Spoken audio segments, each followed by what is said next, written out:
শুরুটা মুসলিম ভাইয়ের বউয়ের একটা বিখ্যাত ডায়লগ দিয়ে শুরু করতে চাই।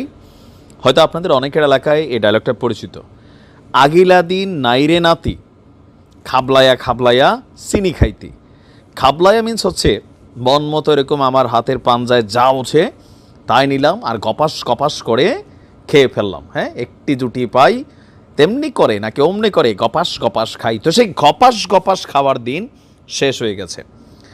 ডোনাল্ড ট্রাম্পের একটা নীতি একদিকে আমার কাছে মনে হয়েছে ঠিকই আছে, কারণ কি আমেরিকাটা সবাই খায়। আমেরিকাতে আমাদের অনেক বাংলাদেশি মুসলিমরা বসবাস করি, কিন্তু আমেরিকা বৈশা ফিলিস্তিন নিয়ে আমরা কথা বলি না। আপনি দেখবেন আমেরিকাতে বসবাসকারী যে বড় বড় নামি দামি ইউটিউবাররা আছে, ফিলিস্তিন নিয়ে তারা কথা কেন, কিন্তু এই দেশে ইসলাম নিয়ে কথা কত, এরকম নিমখারাম অনেক জায়গায় আছে।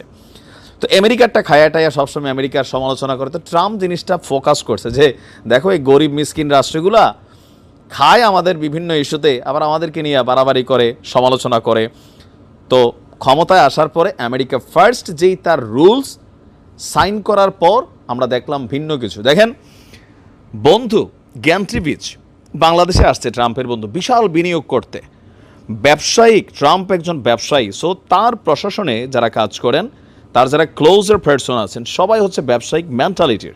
যে বাংলাদেশে আমরা বিনিয়োগ করবো 10 টাকা, নিয়ে যাবো 15 টাকা, আমাদের লস নাই, একদিকে আমাদের ভালো কর্মসংস্থান হচ্ছে, কিন্তু ফ্রি মাগনা এটা বন্ধ করে দিছে। এখন ট্রাম্পের যে আমেরিকা ফার্স্ট যে নীতি, এটাতে বাংলাদেশের মধ্যে কী কী ইফেক্ট পড়ছে আসুন আমরা দেখি।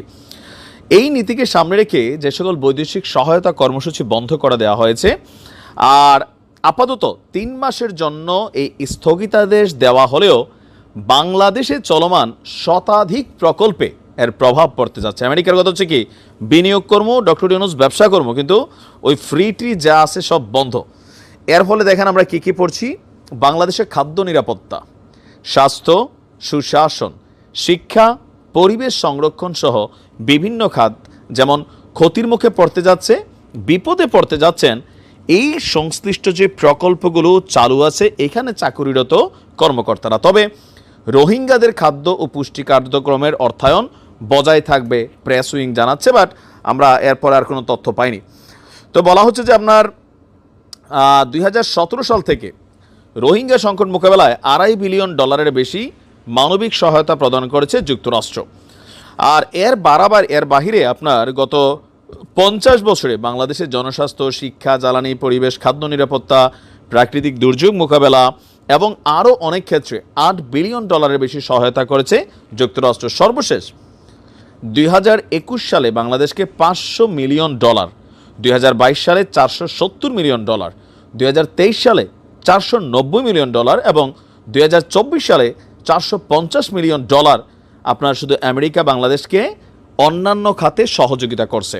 তো এগুলো দিয়ে বাংলাদেশে কি চলছে, যেমন ইউনিসেফ, আমরা যে মিনার কার্টুন দেখি, ইউনিসেফ, আচ্ছা, সেভ দ্য চিলড্রেন বিশ্বব্যাপী চলা একটা প্রজেক্ট, তারপর ইউএনডিপি সহ ICCDR, তারপর হচ্ছে আপনার alliance for combating TB in Bangladesh, STB নামক যে প্রকল্প, আন্তর্জাতিক উদরাময় গবেষণা কেন্দ্র, তারপর টিবি নিয়ন্ত্রণ কর্মসূচি, আরও এরকম বিভিন্ন খাতে পশ্চিমা রাষ্ট্র আমেরিকার এই টাকাটা আপনার মানে আসতো, আর এই প্রকল্পগুলোতে কানেক্টেড মানুষদের বেতন হইতো। তবে রাষ্ট্রের মানুষগুলো কতটুকু পাইতো না পাইতো,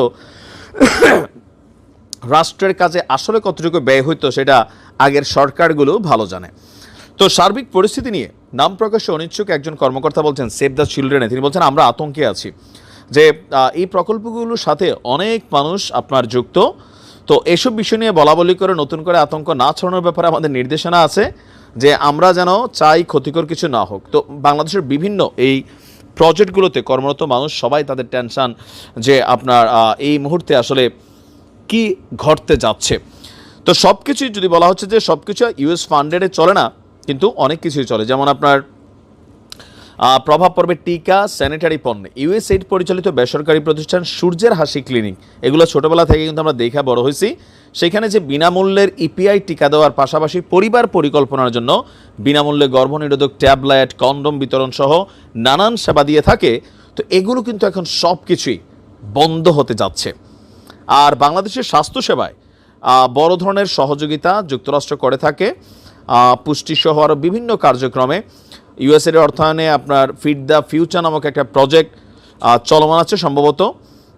শুধু এছাড়াই না, তো সব কিছু মিলিয়ে যেটা আমরা বুঝতে পারছি যে ট্রাম্প বাংলাদেশে যেটা করতে চাচ্ছে, শুধু বাংলাদেশ না, মানে পৃথিবীর এই উন্নয়নশীল দেশগুলোতে বা দরিদ্র দেশগুলোতে, লেটস ডু বিজনেস করো, পয়সা কামাও, হ্যাঁ, ফ্রি খাওয়া বন্ধ করো, তোমরা ফ্রি খাইতে খাইতে অভ্যাস খারাপ হয়ে গেছে। বাংলাদেশ থেকে আমাদের এখানে আসো, কৃতদাসের বাচ্চারা, জন্মসূত্রে নাগরিকত্ব নাও, বোঝেন নাই?